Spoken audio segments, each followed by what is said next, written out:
दोस्तों, एक समय की बात है जब भगवान श्री कृष्ण अपनी राज गद्दी पर विराजमान थे।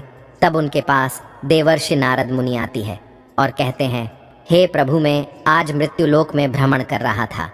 तभी एक स्त्री ने पूछा कि पहले स्त्रियों के बच्चे होते थे तो वह पैदा होते ही चलने लगते थे, परंतु अब ऐसा नहीं है, यह क्यों? प्रभु, मुझे इस प्रश्न का उत्तर याद नहीं था, इसलिए मैं आपके पास आई। कृपया मुझे इस प्रश्न का उत्तर बताएं। श्री कृष्ण कहते हैं, हे देवर्षि, तुम्हारा यह प्रश्न समस्त स्त्री जाति के लिए अत्यंत महत्वपूर्ण है।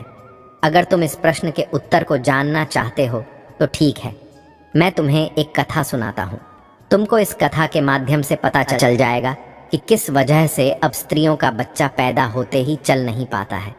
तब देवर्षि नारद कहती है कि प्रभु, मैं इस कथा को पूरा सुनूंगी। कृपया आप कथा को सुनाएं। दोस्तों, अगर आप भी जानना चाहते हैं कि इस प्रश्न का उत्तर क्या है तो मित्रों, वीडियो को आखिरी तक ज़रूर देखें और वीडियो को लाइक अवश्य करिएगा। तो मित्रों, श्री कृष्ण कहते हैं, हे देवर्षि, एक नगर में एक रामचंद नामक व्यक्ति रहता था। रामचंद एक स्वार्थी व्यक्ति था। रामचंद के पास में एक गाय थी। वह गाय दूध देती थी और रामचंद उस गाय को हरा भरा चारा खिलाकर उसका दूध निकाल करके उस दूध का बिक्री किया करता था। रामचंद गाय का दूध खुद भी पीता था और अपने परिवार वालों को भी पिलाता था। गाय के दूध की वजह से ही रामचंद अपने घर की दिनचर्या चलाता था।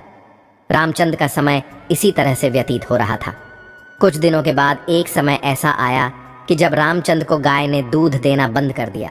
जैसे ही गाय ने दूध देना बंद कर दिया तो इधर रामचंद ने उस गाय को चारा डालना बंद कर दिया। और एक दिन ऐसा आ गया कि उस दिन रामचंद ने गाय को बहुत मारा पीटा और उसने उस गाय को घर से ले जाकर जंगल में छोड़ दिया। अब वह गाय बेचारी अकेली पड़ गई।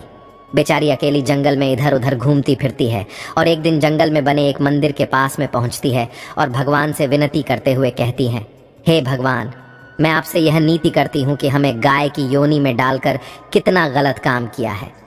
श्री कृष्ण कहते हैं, ही देवर्षि, वह गाय कहती है, देखिए, जो आपकी 84 लाख योनियों में सर्वश्रेष्ठ योनि मानव की है, वह कितना पाप और कितना दुष्कर्म करता है। वह गाय आगे कहती हैं, जब तक मैं दूध देती रही तब तक उस व्यक्ति ने मुझे अपने घर पर रखा, हरा भरा चारा खिलाया। जैसे ही मैंने दूध देना बंद कर दिया, उसके बाद में उसने मुझे चारा भी नहीं डाला।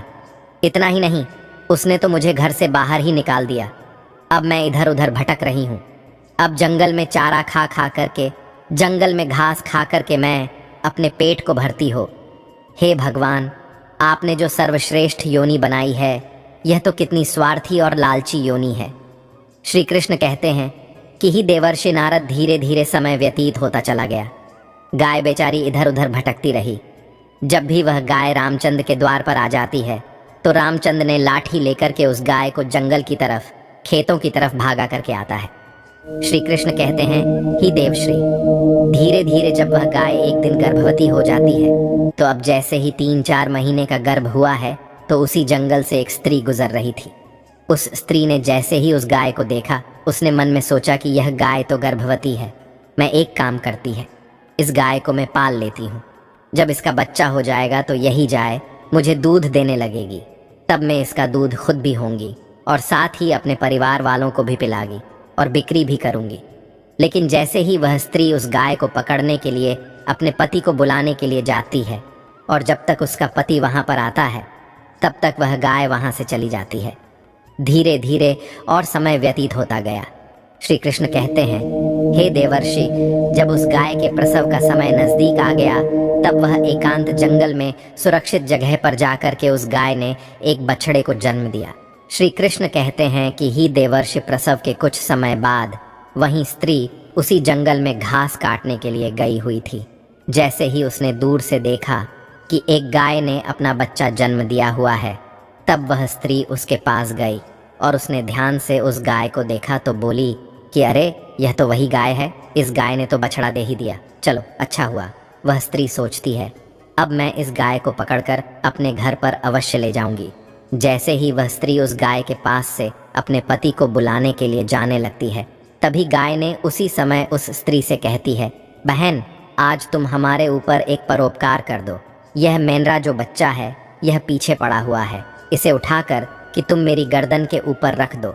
मैं अपने बच्चे को लेकर कि किसी सुरक्षित जगह पर चली जाऊंगी, क्योंकि यह मेरा बच्चा 8 महीने बाद चलने लायक हो पाएगा, 8 महीने बाद अपने पैरों पर चलेगा।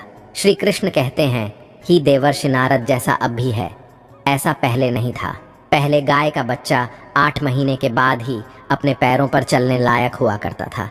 श्री कृष्ण कहते हैं, हे देवर्षि, लेकिन जैसे ही उस स्त्री ने गाय की बात सुनी तो बहुत बहुत जोर जोर से हंसने लगी और कहने लगी, तुम्हारा बच्चा इतना गंदा है, इतनी गंदगी में पड़ा है, मैं तुम्हारे बच्चे को उठा करके तुम्हारे कंधे पर क्यों रखूं? मैं तुम्हारे ऊपर यह परोपकार क्यों करूं? जैसे ही उस स्त्री ने उस गाय का बहुत मजाक बनाया, उस समय गाय बेचारी असहाय थी, वह अपने बच्चे को उठा नहीं सकती थी। श्री कृष्ण कहते हैं कि हे देवर्षि, उसी समय दुखी होकर कि गाय ने श्राप दे दिया। उसने श्राप देते हुए कहा कि जाओ, आज तुम्हारा बच्चा जन्म लेने के बाद तुरंत चलने लगता है, लेकिन आज मैं श्राप देती हूँ, तुम्हारा बच्चा जन्म लेने की 10 महीने बाद ही अपने पैरों पर चलने लायक होगा, और जो यह मेरा बच्चा आज चल नहीं पा रहा है और यह आज के बाद पैदा होते ही बहुत जल्द अपने पैरों पर चलने लायक हो जाएगा।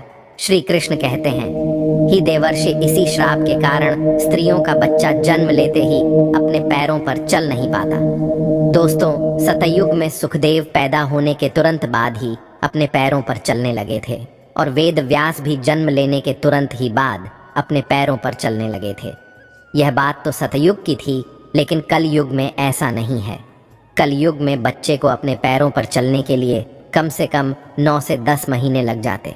इसका कारण यही है क्योंकि गाय ने समस्त स्त्री जाति को श्राप दे दिया था। उसी दिन से समस्त स्त्रियों की जो बच्चे पैदा होते ही चलने लग जाते थे, उनकी प्रक्रिया वहीं पर रुक गई।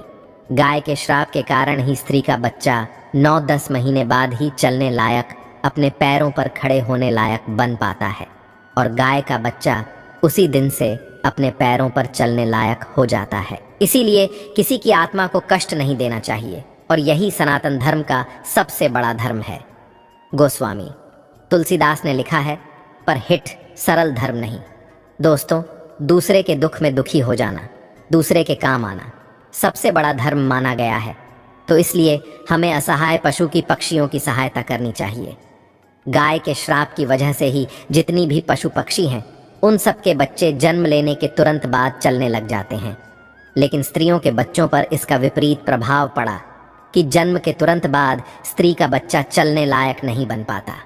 एक स्त्री की गलती से आज समस्त मानव जाति की महिलाओं को श्राप का खामियाजा आज भी भुगतना पड़ रहा है।